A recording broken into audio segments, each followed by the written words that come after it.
A woman is shot and killed by an ICE agent on video. Minnesotans want criminal charges, but federal law may end this case before a jury ever exists, because the first ruling here would not be about guilt. It would be about whether the state is legally allowed to prosecute this officer at all. That threshold decision decides everything, and that is what I am cross-examining. Let's analyze the fact. The shooting occurred during a federal immigration and customs enforcement operation in Minneapolis. Video shows a federal agent approaching a woman seated inside an SUV. He is recording the encounter on his phone. The agent positions himself in front of the vehicle. The SUV reverses, then moves forward. Shots are fired. The woman is killed. No one really disputes that the encounter escalated quickly. What is disputed is why deadly force was used, and whether that question ever reaches a jury.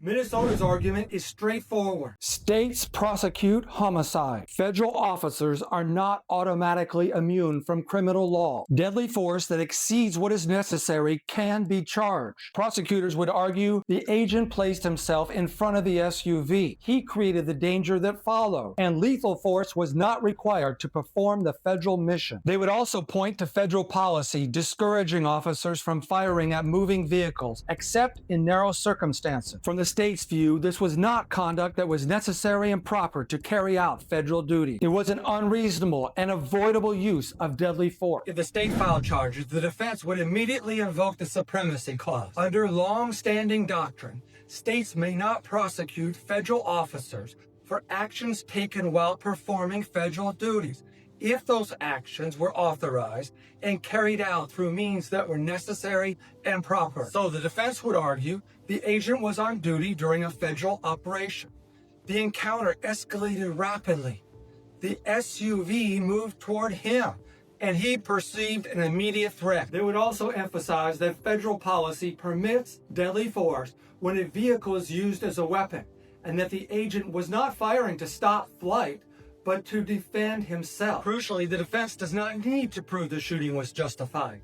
They need only show that the conduct could reasonably fall within the outer bounds of what was necessary and proper under the circumstance. Now, the cross-examination. If this case ends up in federal court, this is how a judge would pressure test the immunity claim. First, did the agent place himself in danger, or did the vehicle create the danger?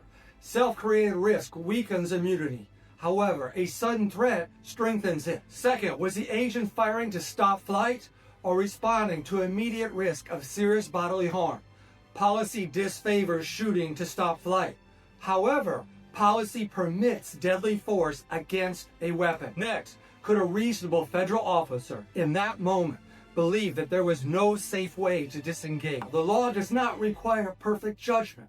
It requires conduct that is not clearly outside what could reasonably be considered necessary and proper in real time. Let's turn to the law. Supremacy Clause immunity applies when the officer was performing an act authorized by federal law and the conduct was not clearly outside what could reasonably be considered necessary and proper to carry out those federal duties. This decision is made before trial, before a jury is ever impaneled, and a federal judge would act as a gatekeeper, not a referee. Courts have consistently held that mistakes, poor judgment, excess zeal, or even conduct later deemed unlawful do not defeat the Supremacy Clause immunity, so long as the officer was acting in good faith to carry out federal duties and not on a personal or malicious frolic. Now, my ruling. This was not a random or retaliatory shooting.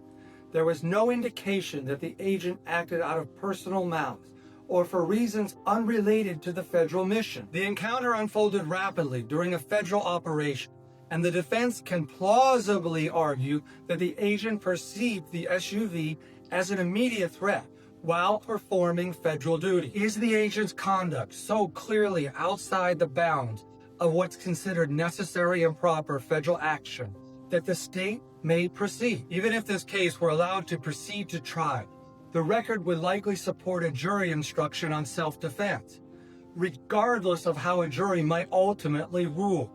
Now, that alone shows that the conduct falls within the outer bounds of what could reasonably be considered necessary and proper for immunity purposes. So I think a federal judge would likely dismiss state charges on Supremacy Clause grounds without deciding whether the force was justified excessive, or criminal. However, that dismissal would not foreclose potential federal criminal charges or a civil rights lawsuit seeking monetary damages.